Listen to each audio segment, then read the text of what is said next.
आइए बच्चों, आज हम लोग केमिस्ट्री का 14वां क्लास करेंगे। जैसा कि आप पहला प्रश्न देख रहे हैं, जल में नमक मिलाने से जल का क्वथनांक और हिमांक पर क्या प्रभाव पड़ेगा। पहले प्रश्न पर जरा ध्यान दीजिएगा। कहता है कि जल में नमक मिलाने से, तो उससे पहले मुझे आप फटाफट से ये बता दीजिए कि जल का सूत्र क्या होता है। H2O होता है। अगर आपसे पूछ दे कि H2O में जो H है, H में परमाणुओं की संख्या कितनी है? दो। और O की परमाणुओं की संख्या कितनी है? एक। H2O है। अगर H2O2 रहता था तो H भी 2 और O भी 2 होता, लेकिन यहाँ है H2O यानी कि हाइड्रोजन की परमाणु संख्या 2 है, जबकि O की परमाणु संख्या केवल 1 है। परमाणुओं की संख्या कहे या अणुओं की संख्या कहे, बात बराबर है। तो अब ये तो आप लोग समझ गए, जल में क्या मिलाने की बात हो रही है? नमक। क्या मिलाने की बात हो रही है? नमक। क्या मिलाने की बात हो रही है? नमक मिलाने की बात हो रही है। तो नमक मिलाने से जल का क्वथनांक बढ़ेगा या घटेगा, ये प्रश्न पूछ रहा है आपको। इस प्रश्न में आपको दो प्रश्न पूछा जा रहा है। जल का एक है क्वथनांक पूछ रहा है और दूसरा हिमांक पूछ रहा है। प्रश्न समझे कि नहीं, पहले आप लोग ये बता दीजिए। बताइए प्रश्न क्या है। जल में नमक मिलाने से क्वथनांक और हिमांक में क्या बदलाव आएगा। ठीक है, तो क्वथनांक आपको क्या होगा कि बढ़ जाएगा और हिमांक उसका क्या होगा? अब देखिए एक बात बताते हैं, एक बात जरा समझिए। आप कभी बर्फ वाले जो बेचने के लिए आए तो उनसे पूछिएगा, वो बर्फ के नीचे में नमक दिया रहता है। हाँ, रास्ते पे भी रुक करके नमक खरीद के उसमें देता रहता है। नमक क्यों देता है? क्योंकि वो आपको जल्दी पिघल नहीं जाए। ठीक है ना। तो देखिए उसी से जरा इसको जोड़ लीजिएगा, जरा ध्यान दीजिएगा प्रश्न पर। हिमांक है ना, तो हिम मतलब क्या होता है? ठंडा। तो यानी कि ठंडा रहने के लिए, मतलब कि ठंडा जो है वहाँ बर्फ ठंडा होता है ना, और बर्फ में क्या मिलाता है? नमक। ठीक है, तो बर्फ गलना कम होता है, तो गलना कम होता है इसलिए याद रख लीजिए हिमांक। हिम मतलब बर्फ, इसलिए बर्फ जो है सो कम गलेगा। तो कम होगा तो मतलब कमेगा ना, तो क्या कमेगा, क्या बढ़ेगा? हिमांक घटेगा और क्वथनांक बढ़ेगा। यहाँ मतलब दिमाग में सेट करने की बात थी कि जब हम लोग जल में नमक मिलाएंगे तो क्या बढ़ेगा? क्वथनांक बढ़ेगा, हिमांक घटेगा। बात समझ में आया? अब हिमांक घटेगा। अब जरा ध्यान दीजिए, नमक क्यों मिलाया? ठंडा कम करने। बर्फ वाला नमक क्यों मिलाया? बर्फ गले नहीं। तो बर्फ गले नहीं यानी कि उसका हीम का पॉइंट, यानी कि गलने का पॉइंट क्या हो जाता है? कम हो जाता है। यानी कि नमक मिलाने से क्या होता है? कमता है। तो वही बात तो यहाँ पे कह रहा है कि जब जल में आप नमक मिलाएंगे तो उसको जलने मतलब जल्दी से गलेगा नहीं, मतलब हीमिंग पॉइंट, बर्फ का पॉइंट कमेगा, मतलब गलने का, इसलिए हिमांक कमेगा और क्वथनांक क्या होगा? बढ़ जाएगा। क्वथनांक क्या होगा? चलिए, तो अब अगला प्रश्न है शुद्ध H2O2। अगर आपसे हम पूछे कि यहाँ H2O2 में परमाणुओं की संख्या कितनी है? दो है। H का हाइड्रोजन परमाणु की संख्या कितनी है? 2। और ऑक्सीजन परमाणु की 2। ये तो क्लियर हो गया ना। तो यहाँ लिखा है शुद्ध H2O जो होता है वो रंगहीन द्रव होता है। तो यहाँ जो प्रश्न है आपको H2O2 है, तो सबसे पहले यदि आप लोगों को कन्फ्यूजन में होगा कि H2O2 गलत है, जो कि गलत नहीं है, ये बिल्कुल सही है।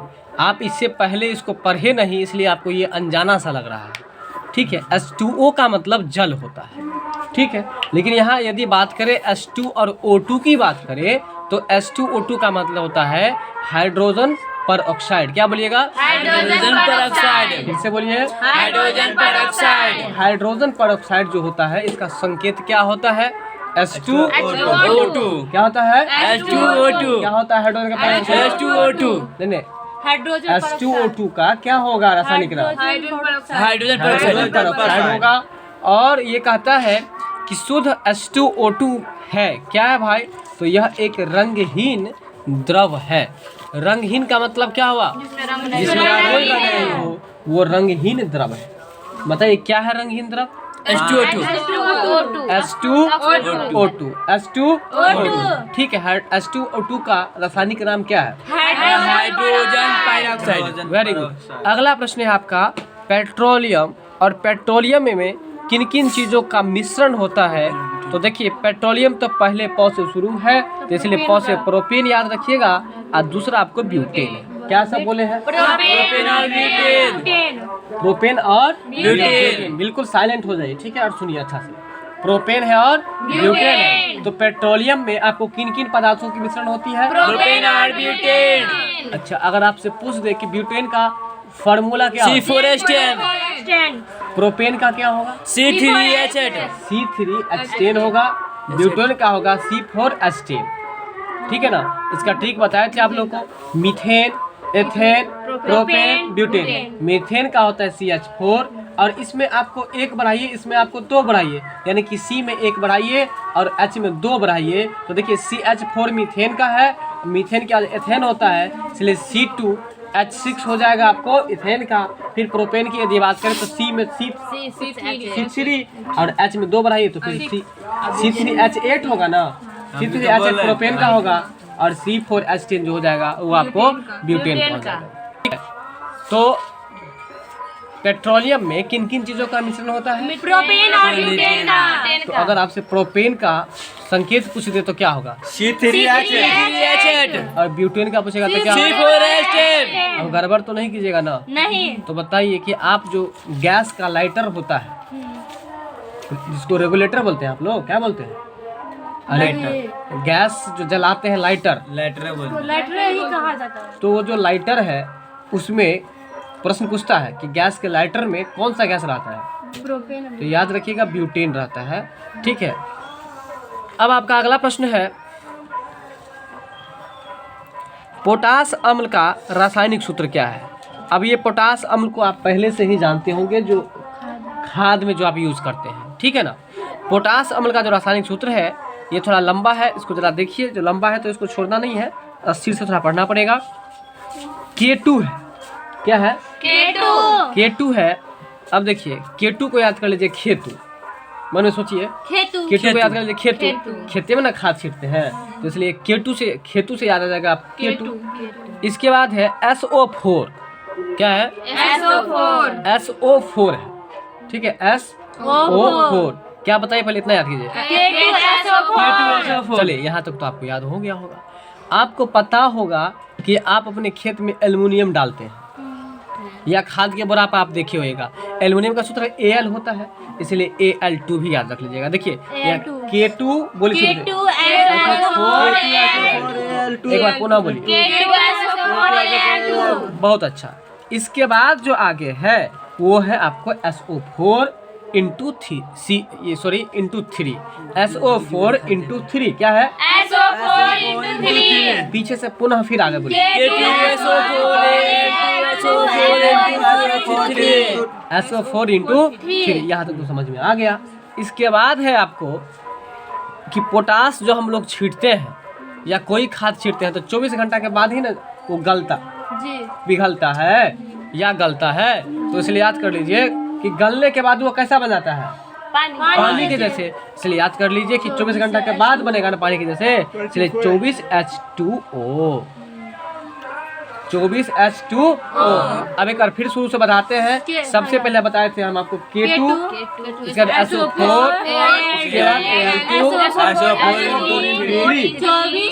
24H2। चलिए, अब आप लोग को याद हो गया। एक बार पुनः हम बोलते जरा आप लोग देख लीजिए। सबसे पहले था K2, इसके बाद SO4, और SO4 के बाद है Al2, इसके बाद है SO4 इंटू 3, और 24 घंटे के बाद वो पानी बन जाएगा, चलिए 24H2।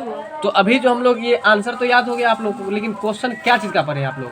पोटास अम्ल का रासायनिक सूत्र क्या पढ़े हैं? पोटास अम्ल का रासायनिक सूत्र। तो बताइए, पोटास अम्ल का रासायनिक सूत्र क्या होगा? बहुत अच्छा, तो ये तो आप लोग को याद हो गया। अब आपका अगला प्रश्न है, किसके अनुसार इलेक्ट्रॉन नाभिक के चारों ओर एक नियत वृत्ताकार कक्षा में घूमते हैं?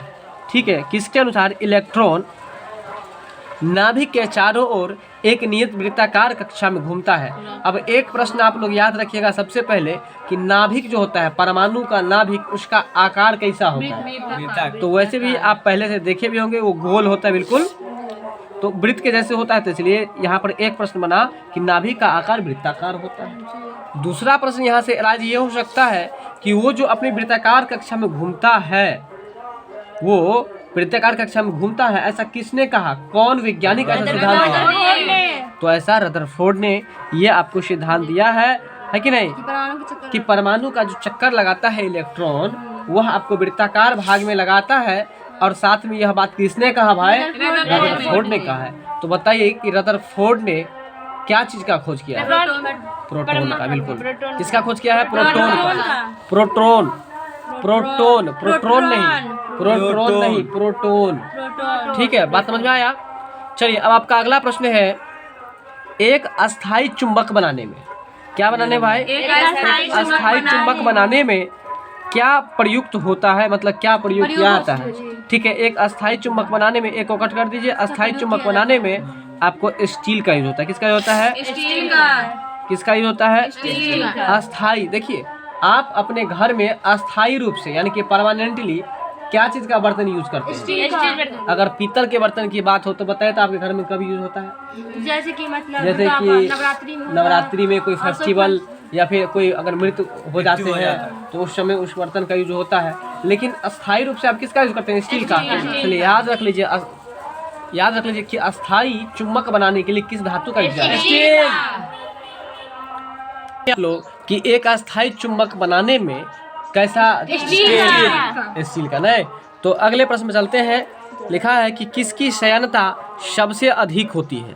ठीक है, किसकी संयनता सबसे अधिक होती है? ये बाय ऑप्शन सॉल्व होता है ये प्रश्न, इसलिए आप जो है सो इस प्रश्न को थोड़ा दिमाग में रखिए, ज़्यादा नहीं।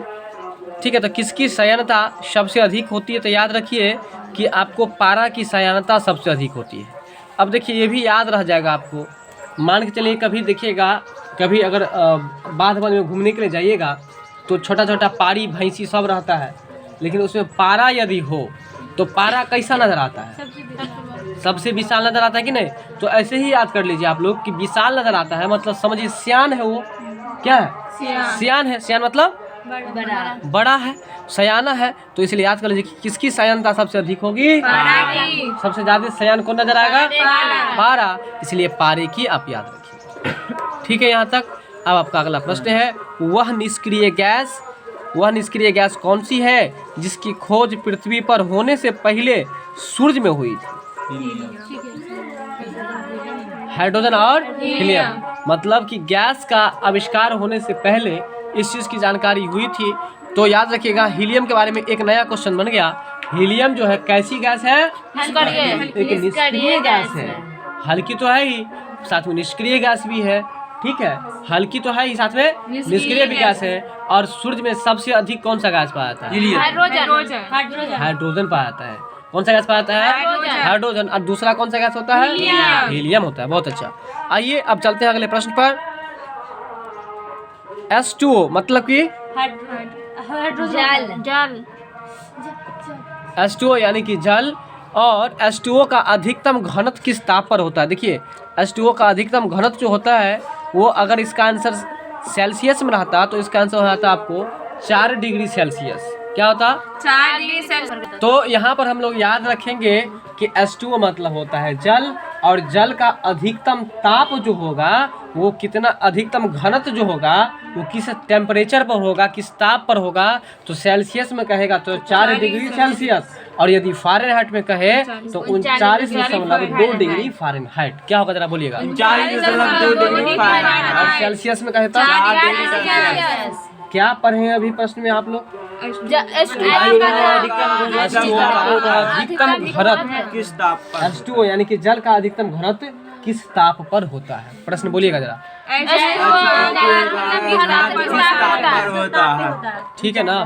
तो याद रखिएगा 4 डिग्री सेल्सियस या 39.2 डिग्री फ़ारेनहाइट। ठीक है, तो जल का अधिकतम घनत्व कितना डिग्री सेल्सियस पर? 4 डिग्री सेल्सियस पर। फ़ारेनहाइट। फ़ारेनहाइट पर। बहुत अच्छा। तो अब एक बार जरा हम पीछे के प्रश्न पर चलें तो बताइए आप लोग कि आपका यानी कि मनुष्य का टेम्परेचर सामान्य ताप कितना होता है? सेल्सियस में बताइए, फ़ारेनहाइट में बताइए, केल्विन में बताइए। बताइए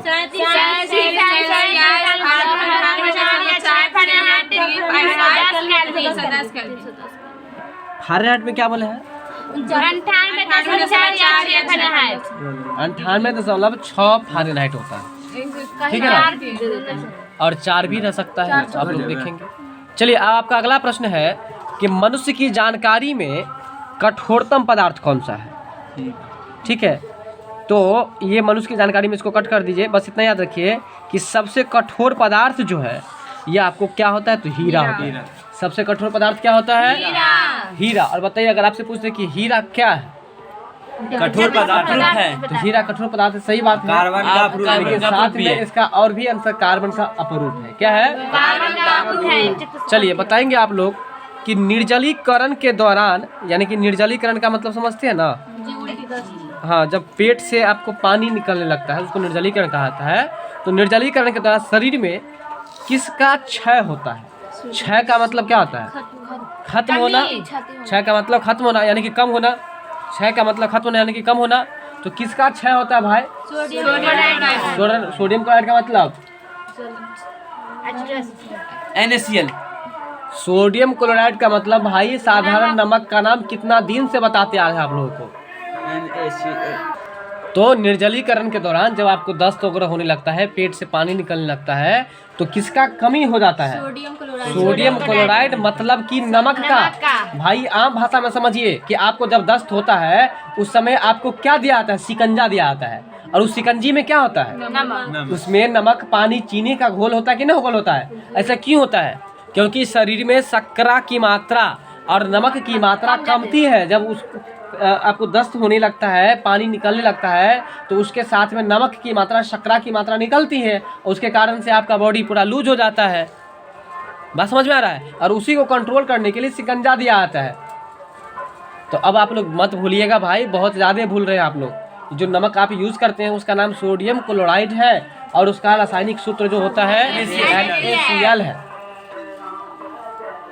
अभी जस्ट एक प्रश्न पढ़े थे कि समुद्र में जो आप नमक निकालते हैं वो कितना % होता है? 2.8% होता है। अभी जस्ट पढ़े थे ना। अगला प्रश्न है ताज़ा फूल और फल को शीतलन की स्थिति में, शीतलन मतलब क्या होता है? रेफ्रिजरेशन। शीतलन मतलब मतलब जब उसको फ्रिज में रखते हैं, फ्रीजिंग करते हैं, तो उसका गंध या उनकी खुशबू नहीं आती है। उसका गंध या उसकी खुशबू नहीं आती है। क्यों नहीं आती भाई? ऑक्सीजन न होने के कारण से। ताज़ा फूल और शीतलन की स्थिति में रखने पर उसकी गंध और खुशबू नहीं आती है। क्यों नहीं आती है भाई? तो ऑक्सीजन के नहीं होने पर, यानी कि ऑक्सीजन की अनुपस्थिति के कारण। मतलब जब आप फ्रिज में ये सामान सब रखेंगे ना, फ्रिज में जब कोई सामान रखते हैं आप, तो रखने के बाद उसका बास जो होता है ना, लगभग वह ख़त्म हो जाता है, बंद, मतलब ना खुशबू उसकी चली जाती है। तो याद रखिएगा ऐसा क्यों होता है? खुशबू क्यों नहीं आती है? क्योंकि ऑक्सीजन की मात्रा नहीं होती है और उस वजह से उसकी खुशबू चली जाती है। अब एप्पल को जैसे फ्रीजिंग में रखेंगे तो उसका खुशबू क्या होता है? खत्म हो जाता है। बात समझ में आ रहा है? वही बात है। इसके बाद है आगे ऊर्जन। हाइड्रोजन परमाणु की न्यूट्रॉन की संख्या कितनी होगी? तो हाइड्रोजन परमाणु का जो न्यूट्रॉन का संख्या होगा वो आपको 0 हो जाएगा। क्या हो जाएगा? 0। इसके बाद आपका अगला प्रश्न है ब्रोमीन। क्या है? ब्रोमीन किस वर्ग का सदस्य है? तो ब्रोमीन जो है आपको वो हैलोजन वर्ग का सदस्य है। किस वर्ग का सदस्य है? हैलोजन वर्ग का। देखिए ब्रोमीन एक तत्व का नाम है और वो तत्व जो है आपको हैलोजन वर्ग के अंतर्गत आता है। किसके अंतर्गत? हैलोजन वर्ग के ठीक है। अंतर्गत। देखिए मतलब आजकल बच्चे को हेलो हेलो करने में बड़ा मन लगता है ना। मतलब अभी जैसे आप बोले ना कि मोबाइल चलाने में बहुत मन लगता है, तो वही बात है। कोई बच्चा ही बोल सकता है कि हमारा तो बड़ा मन लगा है मोबाइल चलाने में, इसलिए बड़ा मन यानी कि ब्रोमीन। बर्मन मतलब ब्रोमीन। तो बर्मन यानी कि ब्रोमीन। तो बर्मन कौन चीज में लगता है? तो इसलिए याद कर लीजिए कि ब्रोमीन जो तत्व है वो कैसा तत्व है? हैलोजन वर्ग का सदस्य है। किस वर्ग का सदस्य है? हाइड्रोजन वर्ग का। चलिए अब आपको पहले से पढ़ाए होंगे कि पीतल तो ताज। ताज, पीतल तो ताज, यानी कि पीतल किन की चीजों का मिश्रण है? ताज से हो जाएगा ता से तांबा और जौ से जस्ता। तो वही बात है कि पीतल बनाने के लिए तांबे में अपमिश्रित किया जाता है। अपमिश्रित मतलब मिलाया जाता है। तो पीतल में क्या मिलाया जाता है? तांबा। तांबा तो ऑलरेडी है ही, प्रश्न में क्यों नहीं समझ ध्यान देते हैं आप लोग?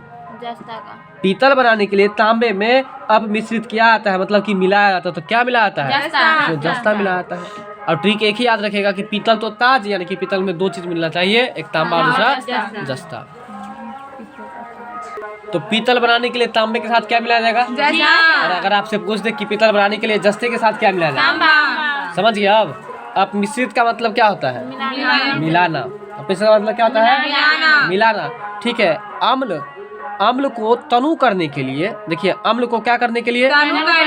तनु करने के लिए हमें जल में अम्ल को उड़ेलना होगा। ठीक है। अम्ल को तनु करने के लिए आपको क्या करना होगा? जल में अम्ल को उड़ेलना। उड़ेलना मतलब समझते हैं ना?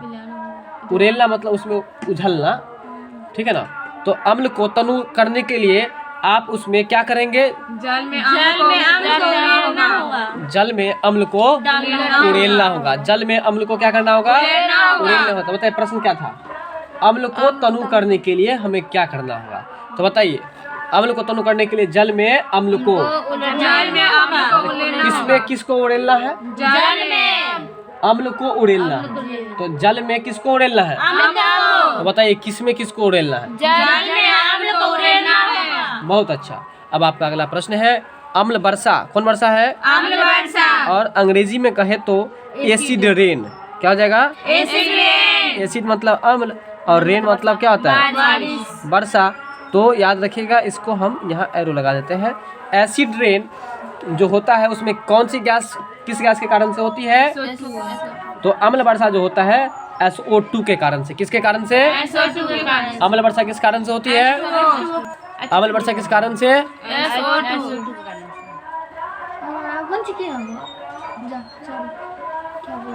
अम्ल वर्षा किस कारण से? अम्ल वर्षा तनु करने के लिए हमें क्या करना होगा भाई? तो जल में अम्ल को उड़ेलना होगा।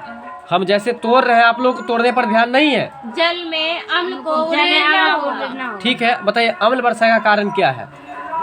तो देखिए एक बात बताइए, वर्षा जब भी होता है तो आप क्या करते हैं? क्या करते हैं? सो जाते हैं। सही बात बताइए। वर्षा जब भी होता है तो क्या करते हैं? सो जाते हैं। मेरा प्रश्न पर ध्यान दीजिए। जब भी अम्ल वर्षा होगा तो सो जाएंगे ना। तो SO से क्या होता है? SO का हिंदी क्या होगा? सो। तो इसलिए सो जाएंगे ना। वर्षा होगा तो सो जाएंगे। इसलिए याद कर लीजिए, सोएंगे तो कम से कम कितना घंटा सोएंगे? 2 घंटा। इसलिए याद कर लीजिए कि अम्ल वर्षा का कारण है या अम्ल वर्षा किस गैस के कारण से होता है? SO2 के कारण। सो जाएंगे कितना घंटा? 2 घंटा। 2 घंटा। समझ में आया? तो अच्छा करते हैं कि आप सो जाते हैं। पढ़िएगा क्यों? ठीक है। आपका अगला प्रश्न है कि एक पदार्थ का सीधे ठोस अवस्था में, है ना, सीधे ठोस से वाष्प अवस्था में, जरा ध्यान दीजिए, ठोस से वाष्प अवस्था में जब बदलेगा तो उसको हम लोग क्या कहेंगे? उदरपातन कहेंगे। उदरपातन कहेंगे। जब कोई पदार्थ का, सीधे कट कर दीजिए, पदार्थ का ठोस से वाष्प में परिवर्तन, ठोस से वाष्प में परिवर्तन क्या कहलाता है? उदरपातन। जैसे कि बताइए उदरपातन। जैसे कि नमक, जैसे कि कपूर। बात समझ में आ रहा है? चीनी, ये सब क्या है? जब डालेगा तो लिक्विड नहीं बनेगा, सीधे गैस जैसे बनने लगेगा। तो वही कहा था कि तो देखिए चीनी पहले ठोस रहता है और जब जैसे गर्म कीजिएगा तो क्या होता है? भाप निकलता है। वही लिखा हुआ है कि ठोस से वाष्प में बदलना। देखो ठोस से सीधे किससे बदल रहा है? जैसे नमक जब तुम गर्म करते हो तो नमक किस अवस्था में पहले रहता है? फिर जब तुम गर्म करते हो क्या हो जाता है? वाष्प मतलब भाप। यानी कि कोई ऐसा वस्तु है जो ठोस से सीधे वाष्प में बदल गया, तो इसका मतलब समझ लीजिए कि कौन विधि का प्रयोग है वहाँ पर? उदरपातन विधि का। यदि कोई जो उदाहरण मांगेगा तो आप क्या देंगे? एक कपूर और दूसरा चीनी। अगला प्रश्न है कि अम्ल वर्षा का कारण क्या है? चलिए दूसरा है धातु के मुक्त इलेक्ट्रॉन। धातु के मुक्त इलेक्ट्रॉन धातु में कहीं भी जाने के लिए स्वतंत्र होते हैं। धातु का मुक्त इलेक्ट्रॉन धातु में कहीं भी जाने के लिए स्वतंत्र होते हैं। धातु के मुक्त इलेक्ट्रॉन धातु में कहीं भी जाने के लिए स्वतंत्र होते हैं। इस प्रश्न को आप लोग जरा रटिए, इसके बाद ही ये चीज याद होगा। तो धातु के मुक्त इलेक्ट्रॉन धातु में कहीं भी जाने के लिए स्वतंत्र होते हैं। चलिए इसके बाद आपका अगला प्रश्न है सहसंयोजक बंधन। कौन सा बंधन? सहसंयोजक बंधन। सहसंयोजक बंधन बनाने के लिए क्या शर्त है बताइए? तो ये सहसंयोजक बंधन बनाने के लिए क्या शर्त है भाई? तो इसका शर्त है कि संयोग करने वाले दोनों परमाणुओं का इलेक्ट्रॉन से आकर्षण बराबर हो। ठीक है, तो सहसंयोजक बंधन बनाने के लिए शर्तें क्या है? संयोजक करने वाले दोनों परमाणु संयोग करने वाले दोनों परमाणुओं के इलेक्ट्रॉनों से आकर्षण बराबर हो। सहसंयोजक बंधन उस समय ही बनेगा जब दोनों परमाणुओं का इलेक्ट्रॉनों से आकर्षण क्या हो? बराबर हो। यानी कि दोनों परमाणुओं का इलेक्ट्रॉनों से आकर्षण क्या होना चाहिए? बराबर। ठीक है, तो याद रखिएगा सहसंयोजक बंधन बनाते समय आपको क्या होना चाहिए? तो दोनों परमाणुओं का इलेक्ट्रॉनों के आकर्षण बराबर होना चाहिए। इस प्रश्न को आप लोग छोड़ दीजिएगा। ठीक है, चलते हैं अगले प्रश्न पर। आयनिक यौगिक के गुण कौन से हैं? आयनिक यौगिक के गुण है वैद्युत संयोजक यौगिकों का क्वथनांक और गलनांक ज्यादा होता है। आयनिक यौगिक को क्या गुण है बताइए? वैद्युत संयोजक यौगिकों के क्वथनांक और गलनांक ज्यादा होता है। ठीक है, तो सहसंयोजक बंधन ये तो समझ गए। आयनिक यौगिक के क्या गुण है? तो वैद्युत संयोजक यौगिकों का क्वथनांक तथा गलनांक ज्यादा होता है। इसको रटना पड़ेगा, रटिए आप लोग फटाफट से। ठीक है, तो अमोनिया में आपको तत्वों का प्रतिशत भाग कितना होता है? सबसे पहले ये बताइए, अमोनिया का सूत्र पता है आपको? NH3। तो देखिए N कितना परसेंट है? तो N है आपको 82.35%। कितना है? 82.35%। ठीक है, तो 100 में से इतना घटा दीजिए, एक याद कर लीजिए कोई भी, तो आपका काम चल जाएगा। 100 में से या तो ये घटा दीजिएगा तो ये आ जाएगा, और ये घटा दीजिएगा तो ये आ जाएगा। तो बताइए कौन याद रखेगा? कोई एक याद कीजिए। 82.35% जो है वो आपको N है, और H जो है वो आपको 17.65% है। ध्यान रखिए ABCD में N जो होता है, N का मान कितना होता है बताइए? 14 होता है। वहीं H का मान कितना होता है? 8। तो बड़ा कौन हुआ? N हुआ। इसलिए याद रखिए कि N जो होगा वो 82.35 होगा, और H जो होगा वो 17.65 होगा। नहीं समझे मेरा बात? कोई एक याद रखिए, और 100 में से घटा दीजिए, आपका काम चल जाएगा। तो बताइए अमोनिया में तत्वों का प्रतिशत भाग कितना होगा? 82.35% क्या होगा? N होगा, मतलब कि नाइट्रोजन होगा। क्या होगा?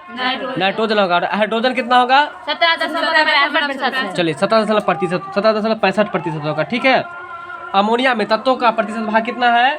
तो N 82.35% और H कितना है? 17.65%। ठीक है, यहाँ तक कोई दिक्कत है? चलिए क्लोरोफॉर्म बनाने में, क्या बनाने में?